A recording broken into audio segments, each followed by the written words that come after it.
दो चतुर। एक गांव में एक बूढ़ा अपनी बुढ़िया के साथ रहता था। काफी उम्र हो जाने पर उनके दो बच्चे पैदा हुए। एक दिन किसी बात पर बूढ़ा और बुढ़िया झगड़ पड़े। बुढ़िया दोनों बच्चों को लेकर रातों रात मायके चली गई। सवेरे बूढ़ा सोकर उठा तो पाया कि बुढ़िया और बच्चे गायब है। वह गुस्से में आकर उन्हें खोजने के लिए लाठी लेकर घर से निकला और बुढ़िया के मायके की ओर चल पड़ा।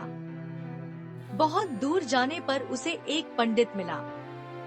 वह पोथी पढ़ रहा था। बूढ़े ने पंडित से पूछा, भाई, क्या आपने 3 लोगों को 2 ही पैरों से इधर जाते हुए देखा है? पंडित की समझ में बूढ़े की बात नहीं आई। उसने बहाना बनाकर कहा, मैं जिंदा आदमियों से क्या बात करूं और देखूं? मैं तो मरे हुए लोगों से ही बात करता हूं, इसलिए मैं किसी को जाते हुए नहीं देख सका। एक दूसरे की पहेलिनुमा बातों से दोनों चकित हो गए थे।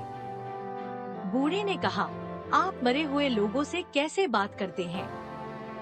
हम दोनों एक दूसरे की बातों का अर्थ समझ ले तो अच्छा हो। पंडित ने कहा, जिस समय आपने मुझसे पूछा उस समय मैं पोथी पढ़ रहा था। पोथी में मरे हुए लोगों की कहानी लिखी हुई थी। पंडित की बात बूढ़े की समझ में आ गई। तब पंडित ने पूछा, बूढ़े बाबा, आपकी बात मेरी समझ में नहीं आई। 3 लोग 2 पैरों से कैसे चल सकेंगे? यह कैसे संभव है?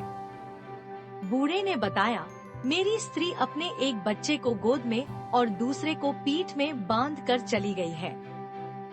पंडित ने बूढ़े की बुद्धि पर विस्मित होते हुए सोचा कि इसने ठीक ही तो कहा। दोनों का विस्मय मिट गया। पंडित को प्रणाम करके बूढ़ा आगे बढ़ गया। अपनी पत्नी और बच्चों को अपने घर लौटा लाया और आनंद पूर्वक रहने लगा।